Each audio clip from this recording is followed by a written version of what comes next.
Bonjour à tous. Dans cette vidéo, vous allez comprendre ce qu'est la réalité, c'est-à-dire comment fonctionne réellement le monde qui vous entoure, d'après l'un des textes religieux les plus mystérieux qui existent, qui est l'évangile de Thomas. Alors, sur cette chaîne, on a une playlist sur le sens caché des textes religieux, et cette vidéo qui parle de l'évangile de Thomas est le niveau ultime de cette playlist. Ce texte est du niveau ceinture noire des textes spirituels, et il s'adresse à ceux qui sont confirmés dans la spiritualité. Donc pour les nouveaux sur cette chaîne, je vous conseille de regarder d'abord des vidéos sur la playlist Introduction à la spiritualité, sinon vous allez prendre tout ça un peu pour du grand n'importe quoi parce que vous n'aurez pas les clés de décryptage. Et l'autre intérêt de cette vidéo est de vous faire découvrir la version occidentale des messages spirituels tels qu'on les trouve dans le bouddhisme ou dans l'hindouisme. Il y a un public occidental non négligeable qui recherche son épanouissement dans les spiritualités orientales, surtout indiennes, mais sans vraiment les comprendre. Et la plupart de ces gens-là, pas tous bien sûr, mais la plupart s'accrochent à des contrefaçons de ces traditions orientales. Les versions originales de ces traditions leur échappent quand même plus ou moins. Attention, ici, je ne dévalorise absolument pas le bouddhisme ou l'hindouisme, ni les occidentaux qui suivent ces chemins. Mon propos est de dire que, malheureusement, le public occidental un peu novice a souvent accès à la version commerciale, entre guillemets, de ces traditions. Je ne parle pas des gens très avancés qui ont 20 ou 30 ans de travail spirituel derrière eux. Je parle des gens normaux qui sont attirés par la spiritualité orientale. Par exemple, quand on parle de méditation et de yoga, la plupart des gens pratiquent une sorte de relaxation pour être mieux dans leur peau ou pour être en forme, ce genre de choses, alors qu'il ne s'agit absolument pas de ça. Donc, l'évangile de Thomas peut démontrer à ce type de public que pour trouver la réalisation personnelle à travers l'éveil ou ce que les orientaux appellent la présence, il suffit de faire 200 mètres pour aller contempler les symboles qu'il y a dans l'église à côté de chez eux, à condition bien sûr d'en comprendre le vrai sens, qui est très très différent de la version enfantine promue par l'église depuis des siècles. Donc dans cette vidéo, nous allons faire la lumière sur ce que justement les églises ont trahi depuis des siècles, c'est-à-dire que vous allez comprendre ce qu'est l'éveil spirituel selon la tradition biblique. Alors, cet évangile de Thomas n'est pas connu du grand public parce que sa découverte a été tardive. En fait, il a été découvert en Égypte en 1945. Et on estime que l'original du manuscrit peut dater du début du IIe siècle, sinon un peu avant. C'est un évangile qu'on appelle apocryphe, c'est-à-dire non reconnu par l'Église, parce qu'il a une forme très différente de celle des évangiles classiques. Il est vraiment énigmatique, il n'est absolument pas commercialisable, entre guillemets, auprès du grand public. Et il ne s'agit pas là d'un récit de la vie de Jésus, mais d'un recueil de sentences prononcées par lui et transmises par un certain Thomas Didyme, qui veut dire Thomas, le frère jumeau de Jésus. Frère de Jésus, bien sûr, ici est un symbole, donc il ne s'agit pas de son frère physique, mais disons de son double. Thomas était aussi appelé l'apôtre des Parthes, c'est-à-dire de l'Iran actuel, et de l'Inde. Et vous allez voir que ce texte a de grandes similitudes avec les doctrines spirituelles de ces régions-là. Vous allez voir qu'on va retrouver les mêmes thèmes qu'en Orient, à savoir l'éveil, la méditation, la présence, etc. Mais attention, c'est un texte extrêmement difficile à décoder et on ne prétend pas ici vous donner la seule explication possible, bien sûr que non. D'abord, on peut mettre n'importe quoi derrière les symboles. Et ensuite, il y a des gens qui ont passé leur vie à travailler sur ces textes et qui ont d'autres interprétations, bien sûr. Donc, il faut se référer à eux également. En revanche, les clés qu'on utilise ici sur cette chaîne pour décoder ces textes sont quand même le résultat de longues années de recherche, si bien que toutes les vidéos que vous voyez sur cette chaîne sont cohérentes entre elles. Disons que notre travail n'a aucune prétention, si ce n'est une certaine honnêteté intellectuelle, même si nous aussi on peut se tromper dans nos interprétations et qu'elles sont bien sûr toujours perfectibles, notamment grâce à vos commentaires. Voilà. Alors, l'évangile de Thomas existe en plusieurs versions. Nous, on se base ici sur celle dirigée par des spécialistes qui l'ont enseigné au Collège de France. Vous trouverez les références en bas de cette vidéo. Et c'est quoi cet évangile? En gros, il s'agit de 114 logias, c'est-à-dire des paroles attribuées à Jésus, mais pour des raisons de simplicité, on va appeler ça des versets, non pas des logias. Dans la suite de cette vidéo, je vais parler de versets. Voilà, c'est parti. Alors, ça commence comme ça. Voici les paroles secrètes que Jésus le vivant a dites et que Didyme, Jude, Thomas a écrites. Et il a dit, « Celui qui trouvera les interprétations de ces paroles ne goûtera jamais la mort. » Vous voyez, ça commence très fort. Hein. À l'époque, il savait faire des pitchs. Si on croit ce verset, après avoir vu cette vidéo, vous ne devrez plus mourir. Alors vous me direz, c'est dans quelques années si ça marche, mais plus sérieusement, ça veut dire que celui qui sait interpréter ces textes comprendra ce qu'est la vie, ou ce que les anciens appelaient Dieu, ou tout simplement la réalité. Dans les textes ésotériques, Dieu et réalité, c'est exactement la même chose. Donc, ce premier verset dit qu'une fois que vous comprenez ce qu'est la réalité, vous ne mourrez plus. Bien, c'est gentil de dire ça comme ça, mais qu'est-ce que ça veut dire concrètement? Dans la vie de tous les jours, concrètement, ça veut dire quoi?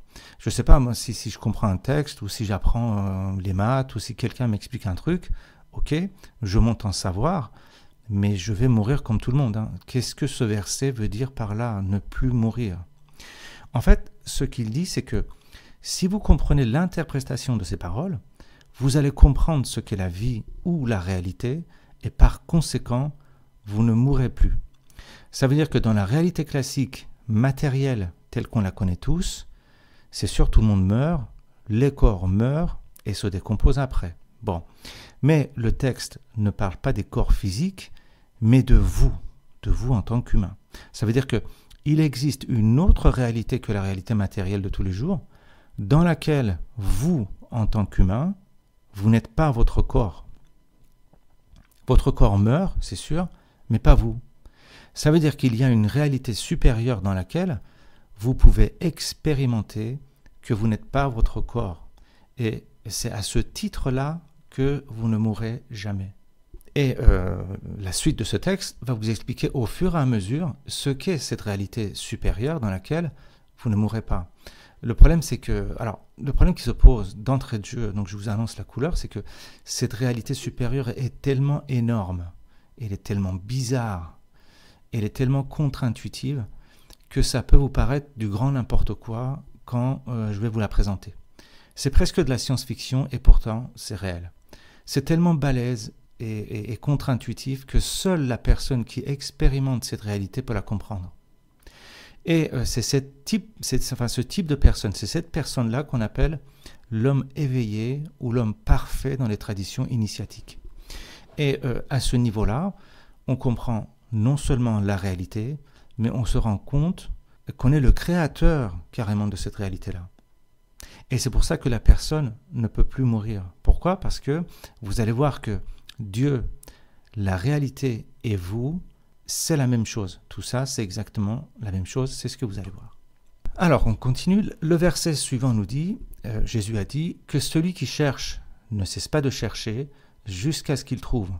Et quand il aura trouvé, il sera troublé. Et quand il sera troublé, il sera émerveillé. Et il régnera sur le tout. Ça veut dire quoi? Ça veut dire que, bon, n'arrêtez pas de chercher jusqu'à trouver, ok. Mais en gros, ça veut dire que si vous voulez comprendre cette réalité dont je vous parlais, vous trouverez la réponse au bout d'un long voyage, mais ce n'est pas un processus graduel. Vous trouverez la réponse d'un seul coup. Ça sera une réalisation personnelle. Vous verrez d'un seul coup ce qu'est cette réalité. Pour vous donner un exemple, regardez l'image qui s'affiche. Vous voyez, cette image représente de nombreux petits rectangles comme ça, qu'on voit tout de suite. Là, dès qu'on regarde l'image, on voit des rectangles. Seulement, quand on se penche davantage sur ce visuel, on s'aperçoit qu'il y a en fait 16 cercles cachés. Il y a des cercles cachés à l'intérieur de ces rectangles que vous voyez. Alors je ne sais pas si vous arrivez à trouver tout de suite les cercles qui se cachent dans cette image. Fixez l'image et au bout d'un moment, vous verrez que des cercles finalement. Laissez vos yeux faire le travail et vous verrez. Hein. Donc s'il faut, vous pouvez mettre la vidéo sur pause et essayer un peu et vous verrez d'un seul coup qu'il y a des cercles dedans. Eh bien, la réalisation de la réalité dont je vous parlais, c'est à peu près la même chose. C'est-à-dire que à force de travailler sur vous, vous comprendrez la réalité d'un seul coup. Bien sûr, ce n'est pas une illusion d'optique, hein, comme l'exemple que je vous ai donné, mais il s'agit d'une compréhension, d'une réalisation qui arrive d'un seul coup. Et le verset nous dit que quand vous allez réaliser ce qu'est la réalité, vous serez troublé. Ça, c'est un mot gentil pour ne pas dire complètement bouleversé ou pris de panique. Hein, en gros, c'est l'équivalent d'un trip, hein, sous psychotrope. Mais vous serez aussi émerveillé, comme dit le texte. C'est-à-dire que vous vous rendez compte que l'affaire est quand même quelque chose d'extrêmement balèze. Vous vous rendez compte de l'immensité de l'affaire et surtout de la perfection de la réalité. Vous verrez la perfection de cette intelligence qui est en train de créer tout ça. Tout ce que vous voyez autour de vous est d'une façon parfaite. Et le texte dit aussi que vous régnerez sur tout. C'est-à-dire que vous allez vous rendre compte que c'est vous qui êtes en train de créer toutes les choses que vous voyez autour de vous. Encore une fois, la vie normale de tous les jours nous montre pas ça. Et le problème, c'est que d'après ces textes spirituels, la vie normale de tous les jours, c'est une illusion. Sauf que c'est une illusion tellement gigantesque. C'est une illusion quotidienne, tellement profonde, tellement totale. On est tellement dedans, c'est tellement vrai que ce que je vous dis là paraît du grand délire. Alors, que les choses soient claires, hein, moi-même, j'en suis pas là. Hein. Enfin, sauf pendant un trip. Ce que je vous dis là, c'est le résultat d'un long travail d'interprétation des sources extrêmement variées qui disent tout ce que je viens de vous dire là. Vous trouverez ce message à la fois dans le judaïsme, dans le christianisme, dans l'islam, dans le bouddhisme, dans l'hindouisme, dans le zen, dans la mythologie grecque, dans la mythologie perse, dans la mythologie d'Amérique du Sud. Bref, il y a une profusion de textes et de traditions qui disent tout ce que je suis en train de vous dire là. Parfois, en utilisant les mêmes symboles carrément. Hein. Regardez par exemple notre playlist sur les mythologies. Le lien est en bas de cette vidéo. Vous verrez de quoi je parle. Mais bon, vous inquiétez pas, ça va devenir peut-être un peu plus clair au fur et à mesure. On va vous donner des explications comme ça au fur et à mesure de ce travail d'exégèse. Alors, le verset suivant nous dit, Jésus a dit, « Si ceux qui vous guident vous disent, voici le royaume est dans le ciel, alors les oiseaux du ciel vous précéderont. S'ils vous disent qu'il est dans la mer, alors les poissons vous précéderont. Mais le royaume est à l'intérieur de vous et il est à l'extérieur de vous. Lorsque vous vous connaîtrez, alors on vous connaîtra et vous saurez que c'est vous, les fils du Père vivant. Si au contraire, vous ne vous connaissez pas, alors vous êtes dans la pauvreté et c'est vous la pauvreté. » Alors, qu'est-ce que ça veut dire tout ça? Le royaume veut dire, bien sûr, le royaume de Dieu, c'est-à-dire tout simplement la réalité. Hein. Là où Dieu est roi, hein, de la racine réelle, hein, royale, c'est quoi? C'est la réalité. Et comme je vous disais en introduction, les traditions spirituelles nous disent que la réalité n'est pas cette réalité physique, matérielle, cette grande mécanique absurde de planètes et de galaxies qui tournent sans raison, mais la réalité est une intelligence infinie qui imagine les galaxies, les planètes et tout ce qui se passe sur ces planètes, y compris vous, à l'instant où vous êtes en train d'écouter cette vidéo sur YouTube.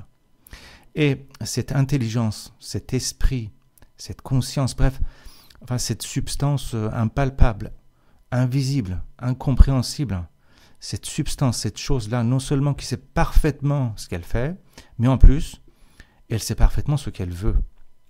Je répète, hein, c'est cette intelligence absolue que les religions appellent Dieu ou la réalité. Hein. Dieu et réalité, encore une fois, c'est la même chose.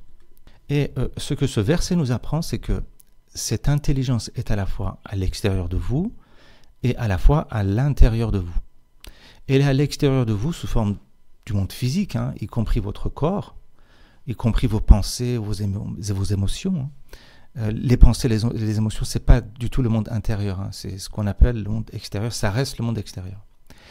Et cette intelligence est aussi à l'intérieur de vous sous forme d'une intelligence cachée que vous n'êtes pas capable de voir en état normal. Et tant que vous n'êtes pas conscient de cette intelligence cachée à l'intérieur de vous, c'est comme si vous dormiez debout. Mais le délire n'est pas fini, tenez-vous bien, dans un verset plus loin, l'évangile de Thomas nous dit que cette conscience cachée à l'intérieur de vous et le monde physique à l'extérieur de vous, c'est une seule et même chose. Cette conscience cachée en vous que les bouddhistes appellent la vacuité ou le vide, que les juifs appellent Ein, notamment dans les traditions kabbalistiques, etc. Ein, ça veut dire rien. Et que les musulmans appellent Adam. Adam, ça veut dire rien aussi. C'est ce rien qui crée le monde infini que vous voyez autour de vous à chaque instant et d'une manière continue. Concrètement, ça veut dire quoi? Ça veut dire que vous êtes en train d'halluciner à l'instant même, en ce moment même, tout ce que vous voyez, entendez, ressentez, pensez, éprouvez, etc. Mais, quand je dis vous, je ne parle pas de vous en tant que spectateur de cette vidéo, je parle du vrai vous qui est caché à l'intérieur de vous et qui est justement cette conscience. Alors, je vais vous donner un autre exemple. Par exemple, regardez vos jambes. Vous croyez que vos jambes sont en fait, ce sont des milliards de cellules comme ça agglomérées les unes aux autres. Chaque cellule aussi faite d'atomes et tout ça d'une manière indépendante de vous-même. Et tout ça, ça forme vos jambes. Eh bien, la spiritualité nous dit que c'est la conscience qui est en vous, qui est en train de créer en ce moment même vos jambes que vous voyez et toutes les sensations qui vont avec.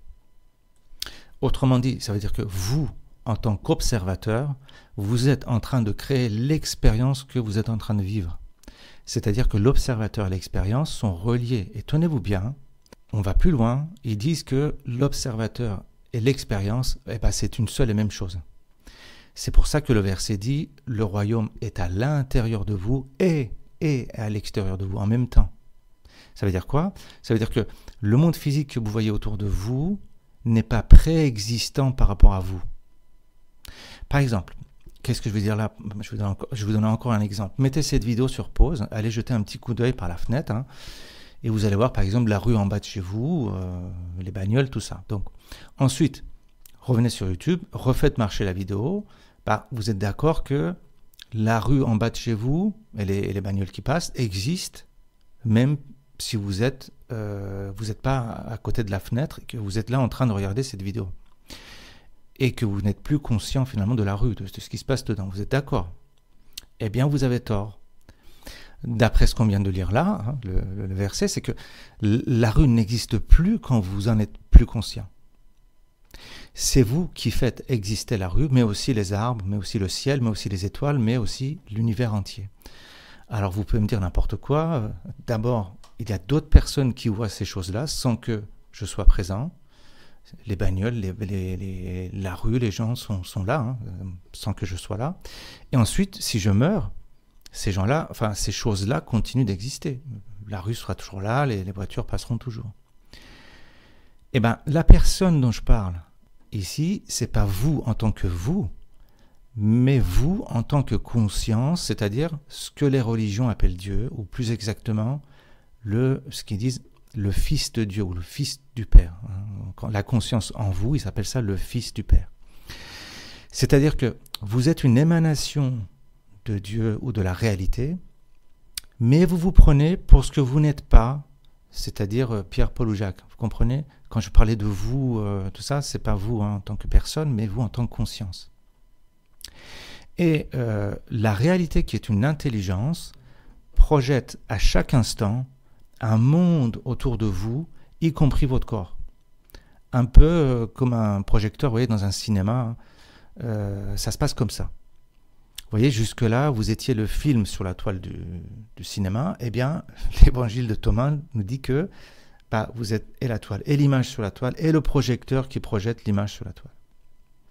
Et là, vous pouvez me dire encore n'importe quoi. Et les autres gens, alors, eux aussi, ils existent et projettent, alors à ce moment-là, un monde différent du mien. Donc, il y a autant de dieux que d'humains. Eh bien non, tous ces humains, avec leur monde dans leur tête, si vous voulez, avec le monde qui crée autour d'eux, sont les différentes perspectives d'une seule intelligence qui est en fait en train de se voir à travers leurs yeux.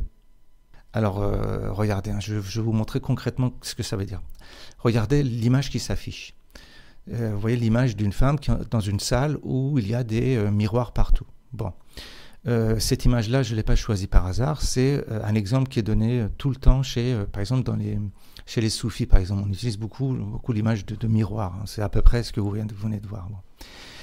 Donc, regardez cette image.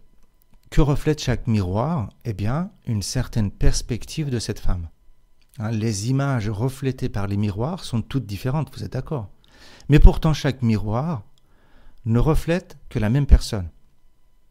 Eh bien, la spiritualité nous dit que vous êtes un de ces miroirs et cette femme, c'est Dieu ou la réalité. Quand je dis vous êtes un de ces miroirs, c'est vous en tant que personne, hein, pas en tant que conscience.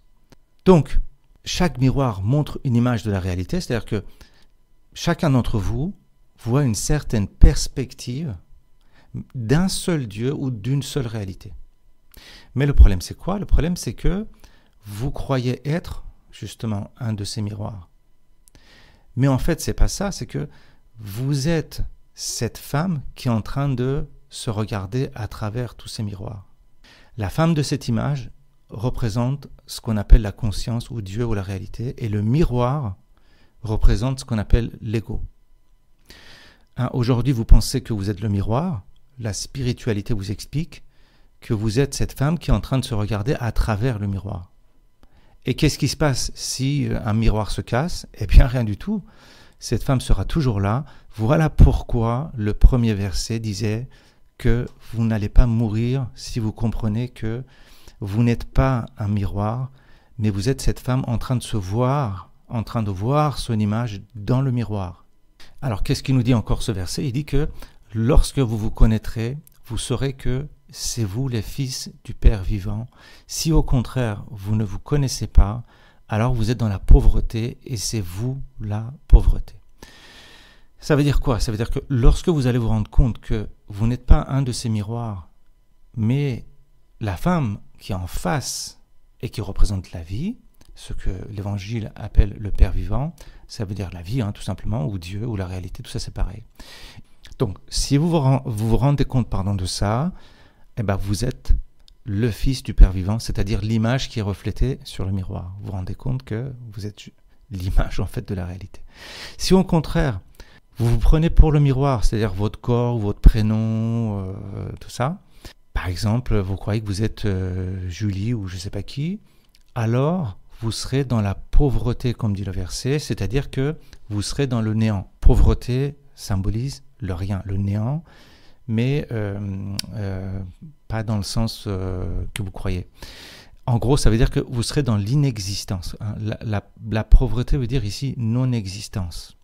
Mais alors, qu'est-ce que ça veut dire non-existence, hein? Parce que non-existence, ce n'est pas le néant. Le néant, ça n'existe pas d'ailleurs. Hein. L'existence existe. Donc, il n'y a rien en dehors de l'existence. Mais ce qu'on appelle ici la pauvreté ou la non-existence, c'est quoi? Qu'est-ce qu'on entend par là? Si vous voulez, l'existence, c'est la vie, la réalité, ou Dieu, ou le tout. Ça, c'est l'existence. Mais la non-existence, c'est quoi? Je vais vous donner encore une image pour que vous compreniez de quoi il parle, parce qu'il y a pas mal d'éléments philosophiques dans cet évangile de Thomas. Ça fait appel à pas mal d'éléments philosophiques de l'époque, de cette époque-là. Donc, en gros, ça veut dire quoi, la non-existence ici? Par exemple, prenez une pomme. Une pomme, elle est rouge, elle a tel goût, etc.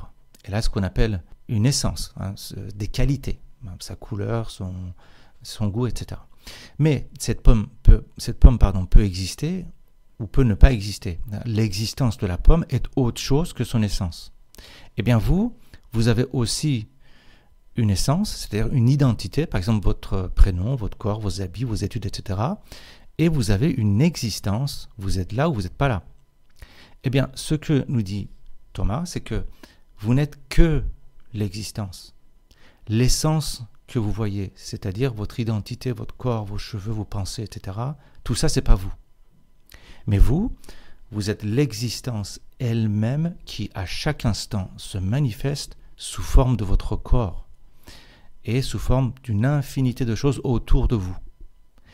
Et tant que vous n'avez pas réalisé que vous êtes l'existence elle-même et non pas ce que vous croyez être, alors vous vous identifiez au non-existant, c'est-à-dire que vous êtes la pauvreté. C'est ça, ça veut dire ça, la pauvreté.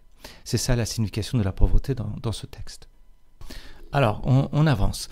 Jésus a dit, l'homme vieux dans ses jours n'hésitera pas à interroger un petit enfant de 7 jours à propos du lieu de la vie, et il vivra. Car beaucoup de premiers seront derniers, et ils deviendront un seul. Alors, c'est quand même très énigmatique tout ça. Qu'est-ce que ça veut dire? L'homme vieux dans ses jours, ça c'est nous en tant que mental qui vit dans le temps. Nous sommes vieux parce que nous vivons dans le temps. Eh bien, nous allons interroger qui à propos du lieu de la vie, hein, c'est-à-dire que pour comprendre la vie, nous allons interroger qui? Eh bien, un petit enfant de 7 jours, c'est-à-dire notre conscience qui marche dans le présent. C'est symbolisé par un petit enfant de 7 jours. C'est un nouveau-né, mais de 7 jours. Ce n'est pas un nouveau-né, un bébé en landau, mais un nouveau-né de 7 jours. À l'époque, par exemple, dans pas mal de mythologies, il y avait des nouveaux-nés de 7 jours qui marchaient, qui parlaient, qui montaient sur des chevaux, etc. Par exemple, regardez la mythologie grecque, Apollon et Hermès, c'était des petits-enfants où, quand ils avaient 7 jours, ils faisaient déjà tout. Vous voyez ? Regardez notre vidéo sur Apollon, vous allez comprendre ce que veut dire l'enfant de 7 jours. En gros, ça représente de la conscience qui marche maintenant, dans le présent. Donc c'est un petit enfant, mais de 7 jours, c'est-à-dire qui est capable de faire tout. Donc, ça veut dire quoi, en gros? Ça veut dire que la conscience ne fonctionne pas dans le temps, mais en dehors du temps. Ou ce qu'on appelle ici et maintenant. Vous voyez ? Maintenant. C'est ce que vous tient par la main. Vous voyez ? C'est la conscience qui va vous indiquer le lieu de vie. Et quand vous aurez trouvé le lieu de vie, alors vous vivrez, c'est-à-dire que vous allez vivre dans le présent. Pourquoi dans le présent? Parce que, comme dit le verset, les premiers seront les derniers. Ça veut dire que le passé, ça c'est les premiers, fusionne avec le futur, les derniers. En gros, vous allez casser l'illusion du temps. Vous allez vivre en dehors du temps, c'est-à-dire que vous allez vivre maintenant. Et c'est ça l'état de présence dont parlent les orientaux. Jésus a dit, reconnais ce qui est devant ta face, et ce qui t'est caché te sera dévoilé, car il n'y a rien de caché qui ne sera manifesté. Ça veut dire, reconnais la réalité objective devant tes yeux, en tant que manifestation de toi-même, et ce qui est caché te sera dévoilé. Ce qui est caché, c'est ta vraie nature en tant que créateur de ce monde que tu vois autour de toi. Et c'est ça qui te sera dévoilé en fait. Pourquoi? Parce que comment on fonctionne normalement? On voit des choses à travers nos yeux et on pense qu'il y a quelqu'un qui s'appelle moi derrière nos yeux et qui est en train d'interpréter ces formes qui sont projetées dans nos têtes. C'est comme si on avait une caméra dans le crâne, là, à l'intérieur du crâne, et que cette caméra enregistre les images et sont venues du dehors à travers nos yeux et nos oreilles. Voyez ? Et quand on tourne la tête, on a l'impression que cette caméra est en train de tourner aussi. On voit les différents plans du monde physique autour de nous. Cette caméra, c'est ce qu'on appelle le moi ou l'ego, ou les scientifiques, par exemple, identifient ça au cerveau. Bon, voilà. Eh bien, tout ça, c'est faux, d'après la spiritualité. Tout ça, c'est faux. La réalité, c'est quoi? La réalité, c'est qu'il n'y a personne derrière vos yeux en train d'enregistrer des signaux. Les objets à l'extérieur de vous, vos perceptions et la chose qui perçoit, tout ça, c'est une seule et même chose. Ça veut dire l'objet perçu, la perception et le percepteur sont une seule et même chose qu'on appelle Dieu ou la conscience ou la vie ou la réalité. Et c'est cette réalité qui est aujourd'hui cachée pour vous. Vous croyez être un spectateur d'un monde extérieur à vous, préexistant par rapport à vous, alors que vous êtes en train d'halluciner en ce moment même tous les objets que vous voyez autour de vous, ainsi que ma voix que vous êtes en train d'écouter. C'est balèze, hein, mais en fait c'est ça ce que ça veut dire. Le verset dit aussi, reconnais ce qui est devant ta face et ce qui t'est caché te sera dévoilé. C'est-à-dire que si tu reconnais que ce qui est devant ta face, c'est justement une création de toi-même, alors ce qui t'est caché te sera dévoilé. Ses disciples l'interrogèrent et lui dirent, veux-tu que nous jeûnions? Et comment prierons-nous? Donnerons-nous l'aumône? Et pour ce qui concerne la nourriture, quelles normes observerons-nous? Jésus dit, ne dites pas de mensonges et ne faites pas ce que vous haïssez, puisque tout est dévoilé devant le ciel. Car il n'y a rien de caché qui ne sera manifesté et rien de couvert qui restera sans être dévoilé. Bon, en gros, ça veut dire que, si je fais très simple, c'est pas la peine de capitaliser sur la morale pour être éveillé. C'est-à-dire que la seule chose importante est la recherche de la vérité, point barre. Ne dites pas de mensonges, c'est-à-dire dites vrai, et ne faites pas ce que vous haïssez, c'est-à-dire faites le vrai, agissez vrai. Par exemple, si vous haïssez votre travail, eh bien arrêtez de bosser. Voilà, soyez vrai. La seule chose dans le domaine moral qui vous aidera, c'est ça, c'est la recherche du vrai. Le reste, on s'en fout. Vous pouvez être très gentil et socialement très bien vu, c'est pas ça qui va vous aider à vous réaliser spirituellement parlant. La seule chose qui importe, c'est de rechercher la vérité. Pourquoi ? Parce que la vérité, Dieu ou la réalité, tout ça, c'est la même chose. Rechercher la vérité, c'est rechercher la réalité, rechercher Dieu, tout ça, c'est la même chose. Donc, en gros, ça veut dire que quand vous avez un bandeau sur les yeux, pour vous réaliser personnellement, il ne s'agit pas d'être gentil avec les autres, il faut juste enlever le bandeau que vous avez sur les yeux. Ça veut dire ça. Ensuite, Jésus a dit « Heureux le lion que l'homme mangera, et le lion deviendra homme. Et maudit est l'homme que le lion mangera, et le lion deviendra l'homme. » Qu'est-ce que ça veut dire ? Le lion symbolise l'ego. Pourquoi ? Parce que c'est le roi de la jungle des manifestations. C'est-à-dire que l'ego est le roi du monde matériel et des pensées, du monde des formes, du monde que vous avez dans vos têtes. Donc, heureux le lion que mangera l'homme, c'est-à-dire heureux l'ego qui sera mangé par la conscience. L'homme ici, c'est dans le sens adamique, hein, l'homme en tant que l'image de Dieu.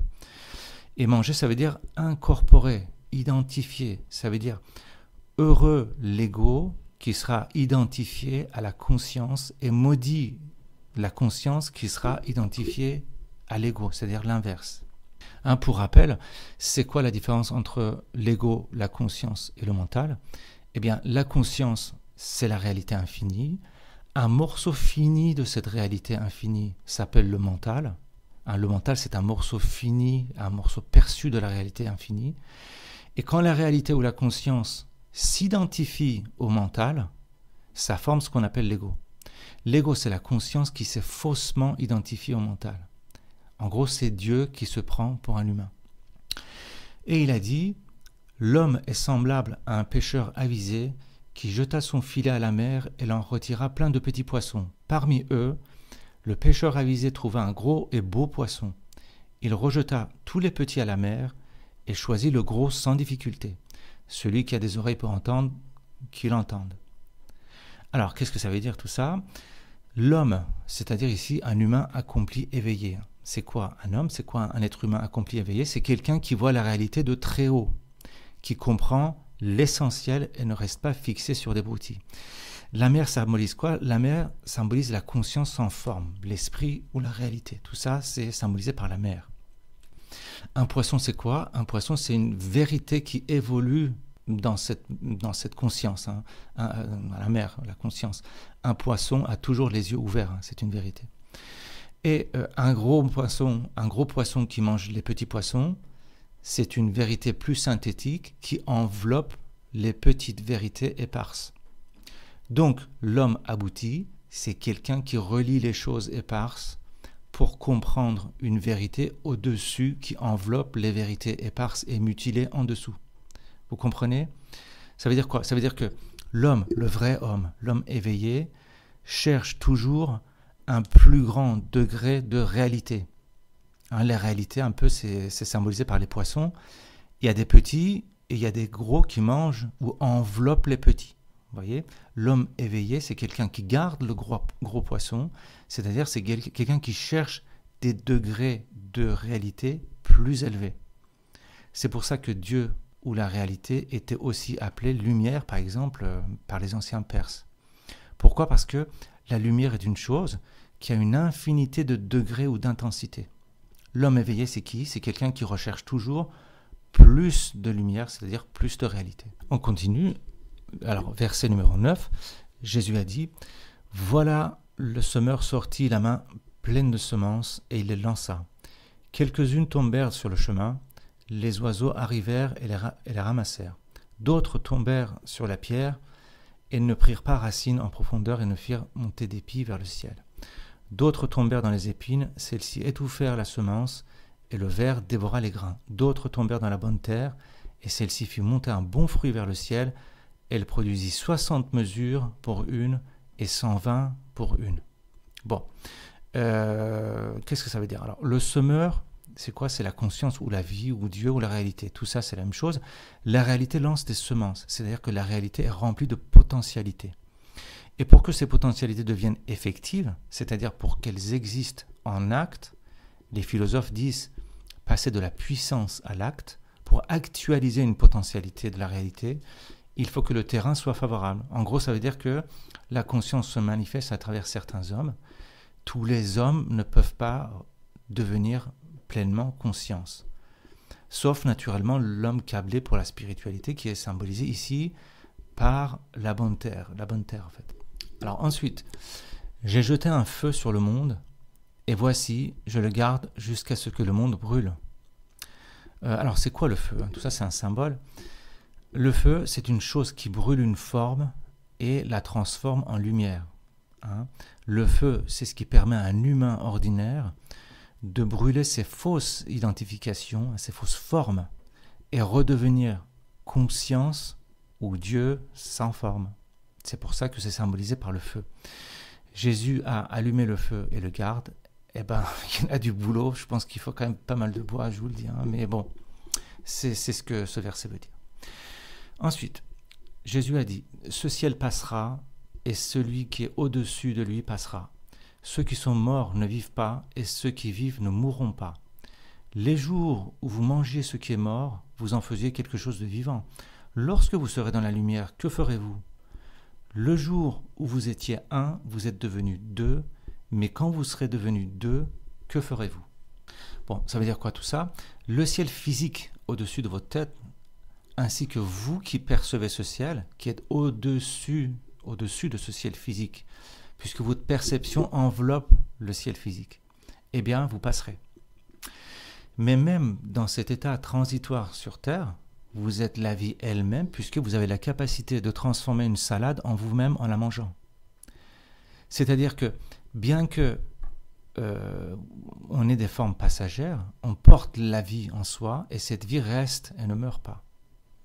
Et qu'allez-vous faire le jour où vous serez éveillé dans la lumière, que vous aurez compris tout ça en fait? Eh bien, vous continuerez à bouffer, à vivre comme tout le monde. Vous étiez un, vous êtes devenu deux, c'est-à-dire que vous étiez une conscience unique, vous êtes rentré dans le monde des dualités. C'est quoi le monde des dualités? C'est le mental humain qui fonctionne avec des pôles opposés. Ça fonctionne comme ça, le mental humain, avec des pôles opposés, chaud, froid, noir, blanc, sec, humide, etc.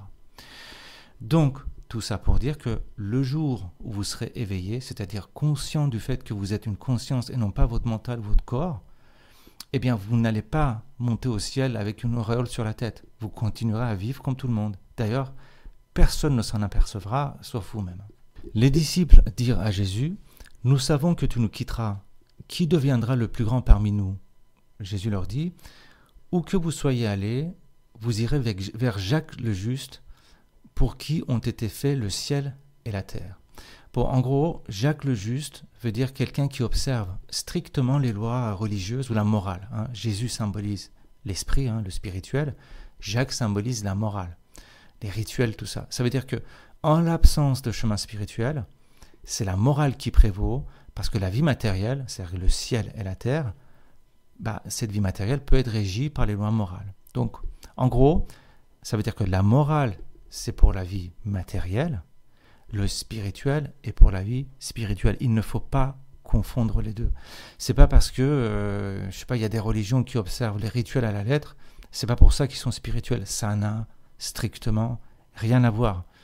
Vous voyez, la morale ou le rituel, ces choses-là, ça discipline le corps, l'esprit ou les pensées, ça prépare un support pour la spiritualisation. Vous voyez, c'est le travail de préparation, mais c'est pas de la spiritualité. Bon, alors je vais vous présenter tous les versets parce qu'on en aura pour 10 heures. Je vais prendre uniquement les versets qui ont une portée, on va dire, ésotérique intéressante. Donc là, je passe au numéro 18. Les disciples demandèrent à Jésus, « Dis-nous comment sera notre fin ?» Jésus dit, « Avez-vous donc découvert le commencement pour que vous cherchiez la fin?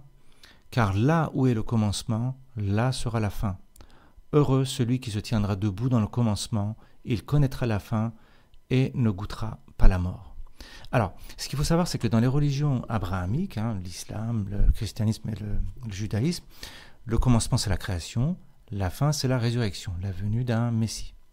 L'interprétation à la lettre de ce symbole, disons l'interprétation classique exotérique, ça donne quoi? Ça donne un Dieu barbu qui a créé le monde au début, et c'est-à-dire quoi? C'est-à-dire en fait Adam, et qui va recréer un autre monde plus juste en faisant revenir un Messie. Voilà, ça c'est l'interprétation classique. Mais l'interprétation initiatique ésotérique, c'est quoi? C'est que le commencement du monde et la fin du monde se passe à chaque instant, à chaque clin d'œil. C'est-à-dire que la conscience en vous crée à chaque instant un nouveau monde, si bien que le commencement et la fin, eh ben c'est exactement la même chose. Imaginez, vous êtes devant la télé, là. À chaque instant, vous voyez comment ça marche la télé. L'écran télé projette une image et l'enlève aussitôt après pour mettre une autre image, comme ça on continue. Donc nous on ne se rend pas compte en regardant la télé, mais 50 fois par seconde des images bougent. Donc à chaque instant l'écran crée et détruit une image. Vous voyez, dans le monde réel c'est exactement la même chose. C'est-à-dire qu'à chaque instant, votre conscience crée et détruit le monde autour de vous, mais pas 50 fois par seconde, mais une infinité de fois par seconde. Donc, celui qui se tient debout dans le commencement, c'est-à-dire celui qui devient conscient qu'il est en train de créer le monde objectif autour de lui, il connaîtra la fin et ne goûtera pas la mort parce qu'il se rend compte qu'il n'est pas son corps, mais cette conscience qui crée le corps à chaque instant. Donc, quand le corps ne sera plus là, la conscience, elle, sera toujours là, et c'est pour ça que cette personne ne meurt pas. Alors, le verset suivant dit à peu près la même chose avec quelque chose en plus. Jésus a dit, « Heureux celui qui était avant d'être, heureux celui qui était avant d'être. Si vous devenez mes disciples et que vous écoutez mes paroles, ces pierres vous serviront. Car vous avez dans le paradis 5 arbres qui ne changent ni en été ni en hiver et dont les feuilles ne tombent pas. Quiconque les connaîtra ne goûtera pas la mort. » Bon, celui qui était avant d'être, c'est celui qui s'identifie avec la conscience ou Dieu ou la vie qui fait exister son corps. Donc, il est sa conscience d'abord qui se manifeste par son corps. Donc, il était avant d'être. Bon. Ensuite, il est dit qu'il y a 5 arbres dans le paradis qui ne changent jamais et quiconque connaît ces 5 arbres ne goûtera pas la mort. Ça veut dire quoi? Vous avez 5 sens externes, vos 5 perceptions qui sont normalement alimentées par le monde externe, matériel. Ces 5 sens sont changeants, corruptibles. Pourquoi? Parce que les informations, les événements changent à l'extérieur. Mais une fois éveillés, c'est-à-dire une fois que vous êtes dans le paradis symboliquement, vos 5 sens seront alimentés par la conscience, par le monde intérieur, en même temps bien sûr que par le monde physique extérieur. Mais vous ouvrez l'accès de vos perceptions à d'autres sens. C'est-à-dire que les 5 arbres symboliquement du paradis qui ne changent pas, ce sont les 5 sens qui sont alimentés par le monde métaphysique. Et vos 5 sens deviendront comme ces arbres qui ne changent pas en fonction du temps. Vous vivrez en dehors du temps, c'est-à-dire maintenant, en état de présence. Et c'est pour ça qu'il est dit que vous ne goûterez pas la mort. Ensuite, Jésus vit des petits qui suçaient le lait. Il dit à ses disciples, « Ces petits qui sucent le lait sont semblables à ceux qui entrent dans le royaume. » Ils lui dirent, « Alors en devenant petits, nous entrerons dans le royaume. » Jésus leur répondit, « Lorsque vous ferez des deux un, et que vous ferez l'intérieur comme l'extérieur, et l'extérieur comme l'intérieur, et le haut comme le bas, et que vous ferez du mâle et de la femelle un seul et même être, de façon à ce que le mâle ne soit plus mâle et que la femelle ne soit plus femelle. Lorsque vous ferez des yeux au lieu d'un œil, une main au lieu d'une main, un pied au lieu d'un pied, une image au lieu d'une image, c'est alors que vous entrerez dans le royaume. » En gros, qu'est-ce que ça veut dire? En gros, il décrit l'état de l'éveil. Ici, vous allez voir ce que c'est que l'état de l'éveil, c'est décrit à peu près là. Vous voyez l'image d'un bébé qui tète les seins de sa mère? Ça, c'est l'homme éveillé. Il ressemble à ce nouveau-né qui boit le lait de la conscience. C'est-à-dire que tout son être est rempli par la conscience à chaque instant. Si bien que son pied, sa main, ses yeux deviennent le pied, la main et les yeux de la conscience ou de Dieu. Alors, ça veut dire quoi, encore une fois, concrètement? On va faire un exercice pour que vous compreniez ce que ça veut dire. Bon, regardez votre main. Mettez votre main devant vos yeux, comme ça, et regardez bien votre main. Bon, d'où vient cette main? vous allez dire, c'est une extension de mon corps. Bon, d'accord. Alors d'où vient votre corps? Vous allez dire que c'est ma mère qui a accouché de mon corps à un moment donné. D'accord. Alors d'où vient votre mère? Eh bien, c'est un être humain. D'où viennent les êtres humains? D'où vient l'être humain? D'où vient l'homme? Eh bien, au début, il y a eu les dinosaures, ensuite les chimpanzés, ensuite l'homme sur la planète Terre, etc. Et d'où vient la Terre? Eh bien, le système solaire, la Voie lactée, attaque Big Bang. Bon. Alors, l'espace de quelques minutes, je vais vous demander d'oublier tout ça. Voilà, vous allez remettre à zéro votre mémoire. Oubliez tout ça. Parce que peut-être que tout ça, c'est une histoire qu'on a appris en fonction de notre époque. Si on posait la même question à quelqu'un il y a 1000 ans, je sais pas, il aurait parlé d'Adam, Ève et compagnie, et non pas de Big Bang ou de dinosaures, vous voyez. Et on peut peut-être penser aussi que si on pose la même question dans 1000 ans, on parlera certainement d'autres mythologies qu'on n'imagine pas aujourd'hui. Parce que l'histoire du Big Bang et l'histoire d'Adam et Ève procèdent du même mécanisme. Eh bien, ce sont des mythes fondés sur les croyances d'une certaine époque. Bien sûr, quand je dis ça comme ça peut vraiment choquer, parce que Big Bang, tout ça, nous, on y croit. Il y a des scientifiques qui en parlent, peut-être preuve à l'appui, mais creusez, vous allez voir que tout ça, ce sont des hypothèses. Il n'y a aucune preuve. Pourquoi? Parce que les scientifiques parlent du temps, et le temps, ce n'est pas une affaire physique, c'est une affaire métaphysique. Bon, bref. Donc, jouons le jeu, oubliez tout ça. Voilà, jouez le jeu, oubliez tout ça. Et finalement, donc, si on oublie tout ça, d'où vient votre main? Je reviens un peu à l'exercice qu'on faisait. Eh bien, ce que nous raconte la spiritualité, que votre main que vous êtes en train de regarder, elle vient de nulle part, si ce n'est de la conscience en vous qui est en train de créer cette main à l'instant même et d'une manière continue. C'est comme si vous aviez un projecteur dans la tête et que ce projecteur projette le monde objectif que vous voyez en dehors de vous tout le temps. C'est-à-dire que votre extérieur n'est rien d'autre que votre intérieur, comme c'est marqué dans ce verset-là, vous voyez? Et que le haut et le bas ne sont pas deux choses séparées, mais deux expressions d'une seule chose, qui est cette conscience qui se manifeste à la fois comme le haut et comme le bas, comme le mâle ou la femelle. Vous voyez, comme tous les couples opposés qui vous permettent de penser le monde. Bon, alors comme je vous ai dit, je ne fais pas tous les versets parce que, on n'a pas le temps, c'est pas super intéressant. Je fais uniquement les versets intéressants. Donc là, 29, Jésus a dit « Si la chair est venue à l'existence à cause de l'esprit, c'est une merveille. Mais si l'esprit est venu à l'existence à cause du corps, c'est une merveille des merveilles. Mais moi, je m'émerveille de ceci. Comment cette grande richesse a-t-elle habité dans cette pauvreté ?»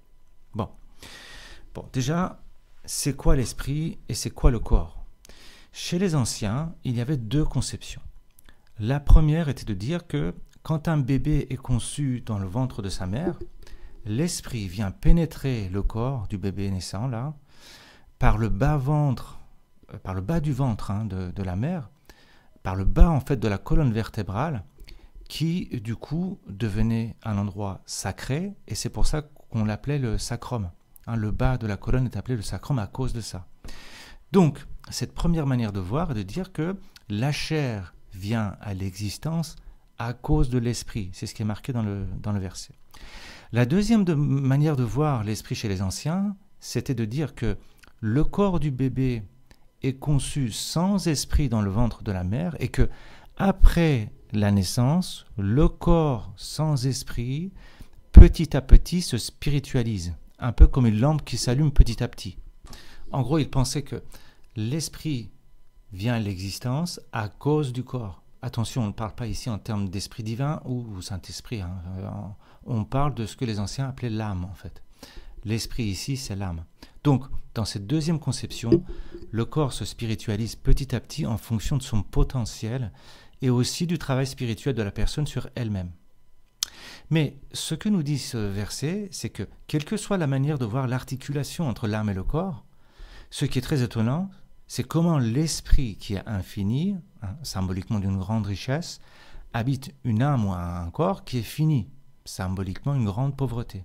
C'est-à-dire que ce qui est absolument incroyable, c'est comment la conscience infinie, c'est-à-dire Dieu, est incluse dans une petite parcelle finie, que ce soit un corps ou une âme. Et c'est ça le genre de paradoxe qu'on ne peut pas comprendre avec notre intelligence ou notre raisonnement logique. C'est-à-dire que ce qui est incroyable, c'est que dans la réalité, c'est-à-dire dans le monde tel que vous allez le percevoir une fois éveillé, les paradoxes deviennent réels. Qu'est-ce que ça veut dire? Ça veut dire que dans le monde perceptible matériel normal, les lois qui règnent sont des lois logiques. Par exemple, quand je dis A égale 0 et B n'est pas égal à 0, je déduis que A n'est pas égal à B. Bon, ça c'est la logique simple que tout le monde comprend, qu'on apprend à l'école. Mais dans le monde réel, c'est-à-dire spirituel, quand je dis que A égale 0 et B n'est pas égal à 0, alors A peut quand même être égal à B. C'est-à-dire que je peux dire que la conscience, c'est-à-dire Dieu, est à la fois infini et à la fois rien. C'est-à-dire que le rien et l'infini, c'est la même chose. Ce genre de paradoxe devient une réalité une fois que l'individu s'éveille. Par exemple, dans le monde réel, vous pouvez être à un endroit et ne pas être à un endroit, un peu comme dans la physique quantique. Mais là, on va laisser tout ça de côté. Déjà, cette vidéo est suffisamment délirante, sans qu'on rentre dans ces choses-là, mais en gros, c'est le sens de ce verset. Alors, verset suivant, donc numéro 30, Jésus a dit « Là où il y a 3 dieux, il y a des dieux. Là où il y en a 2 ou 1, je suis avec lui. » Alors, déjà, je vais conclure cette vidéo sur ce verset-là, parce que ça va faire 1 heure de vidéo, donc ça fait relativement long. Et pourquoi je conclus d'ailleurs là-dessus? Parce que vous allez voir, c'est extrêmement puissant et chargé de sens, à la fois pour la suite de votre parcours spirituel, mais aussi pour conclure cette vidéo. Ce verset-là, je l'aime beaucoup, vous allez voir, on peut aller très loin là-dedans. Alors, que nous dit ce verset? Là où il y a 3 dieux, c'est quoi? C'est là où on voit le monde comme une collection d'objets séparés. C'est ce qu'aujourd'hui on appelle le matérialisme. Si je dis qu'il y a 3 dieux, pourquoi il dit 3? C'est symbolique. 3 dieux veut dire plusieurs dieux. Donc, si je dis qu'il y a 3 dieux, je dis qu'il y a 3 substances séparées. Chaque substance représentant une existence séparée. C'est-à-dire que je dis qu'il y a 3 existences séparées. Donc, par extension, je peux dire qu'il y a une infinité d'existences séparées les unes des autres. Donc, si je dis qu'il y a 3 ou plusieurs dieux, ça veut dire que plusieurs existences, plusieurs réalités séparées les unes des autres existent. Donc, par extension, chacun se considère comme une existence à part. Il y a donc moi et les choses autour de moi. Il y a moi, il y a le monde extérieur à moi. C'est-à-dire que le monde objectif que je vois autour de moi est préexistant par rapport à moi. Ça veut dire ça, 3 dieux. La rue et les voitures dehors existent, quel que soit mon état. Si je suis là ou si je ne suis pas là, les voitures existent. Ça, c'est la vision normale, matérielle, que tout le monde connaît. Et les anciens appelaient ça, il y avait une autre version de ça, mais grosso modo, le panthéisme, ça ressemble un peu à ça. C'est-à-dire que chaque chose a un statut de substance. Chaque chose est. C'est-à-dire que chaque chose possède son existence propre. Tandis que le monothéisme dit quoi? Le monothéisme dit qu'il n'y a qu'une seule existence et que chaque chose n'est que la manifestation, l'ombre de cette existence unique qu'on appelle Dieu. On dit que, en fait, ce que dit le monothéisme, c'est que Dieu est dans chaque chose. Alors que dans le panthéisme, Dieu est chaque chose, ou chaque chose est Dieu. Vous voyez la différence? Donc, le monothéisme dit qu'il y a une seule réalité, ce qu'on appelle Dieu, et que les choses que vous voyez sont juste des expressions de cette réalité-là. C'est-à-dire qu'il n'y a qu'un seul être qui se déploie sous une infinité de manières d'être. Ça, c'est quand il y a un seul Dieu. Mais 3 dieux, ça symbolise le matérialisme. Et Jésus, c'est-à-dire symboliquement l'esprit ou la conscience, n'est pas avec quelqu'un qui voit le monde de cette manière-là. Mais il sera avec la personne qui ne voit qu'un seul Dieu, c'est-à-dire un être qui voit le réel en tant qu'une seule existence. C'est ça que ça veut dire, ou une seule conscience ou un seul esprit. Mais alors pourquoi il parle aussi de 2 dieux? Ça veut dire quoi, 2 dieux?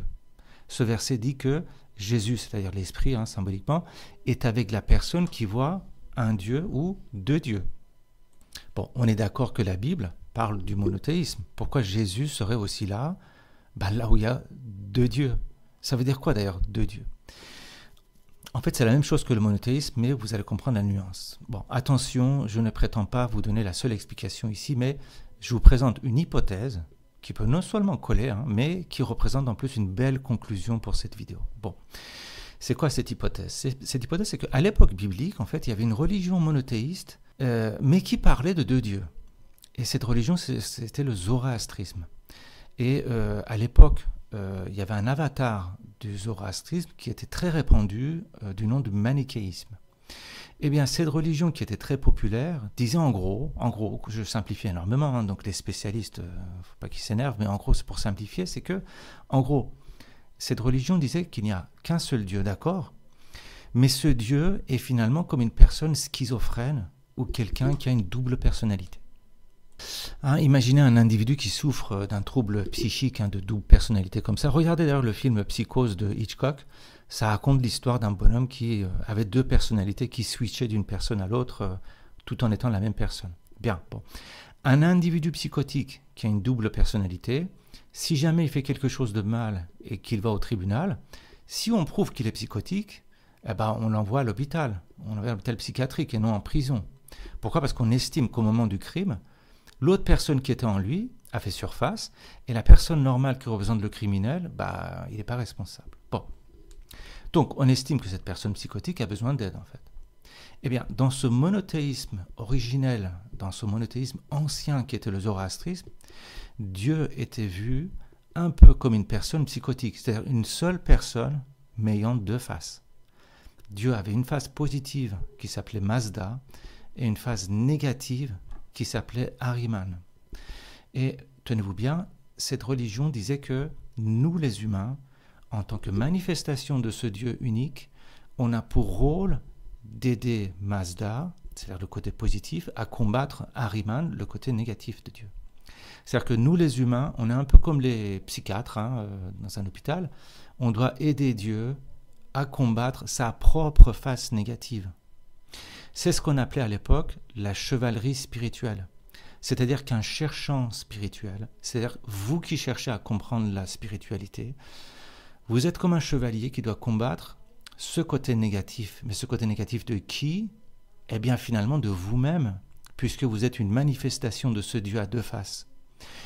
Et dans ce monothéisme très ancien, Dieu n'était pas omnipotent et omniscient, hein, comme le Dieu des trois grandes religions là, actuelles. Bah, dans cette religion-là, Dieu était seulement sage. Et de par sa sagesse, il voulait combattre son ombre, son côté négatif. Et le rôle des humains, c'était quoi? C'était d'aider leur Dieu à combattre son côté négatif. Donc, le sens de la vie d'un être humain, c'était quoi? Bah, c'était d'aider Dieu. Et ça, à ma connaissance, c'est le sens de vie le plus noble et le plus beau qui existe. Toute religion et toute tradition confondues. Bon, je parle, encore une fois, à ma connaissance. Bon.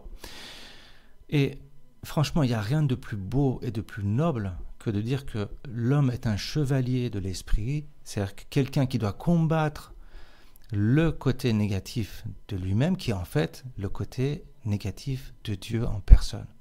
Ça veut dire que quoi? Ça veut dire que finalement, ça veut dire que le diable est ce même Dieu qui a oublié qu'il était.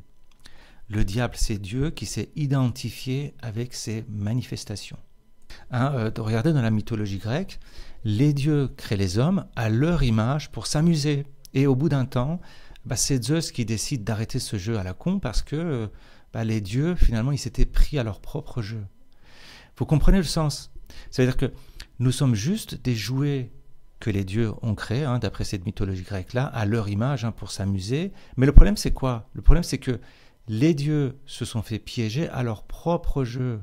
C'est-à-dire que Dieu s'est manifesté à travers sa création, d'accord? Mais ensuite, s'est identifié avec sa création et non l'inverse. Et c'est ça l'ego, si vous voulez comprendre l'ego, c'est ça l'ego. L'ego, c'est pas un humain qui se prend pour un dieu, c'est Dieu qui se prend à son propre jeu et qui oublie qui il est et qui se prend pour un être humain. Et que faut-il faire alors? Qu'est-ce que l'ego que nous sommes, on doit faire? L'ego, c'est-à-dire vous et moi, on doit mener un combat pour montrer à Dieu qui il est réellement. Et c'est ça la spiritualité. Le sens de votre vie sur cette terre, c'est d'aider la conscience ou l'esprit qui dort à l'intérieur de vous à se réveiller, à redevenir consciente d'elle-même. Et c'est ça que les orientaux appellent l'éveil.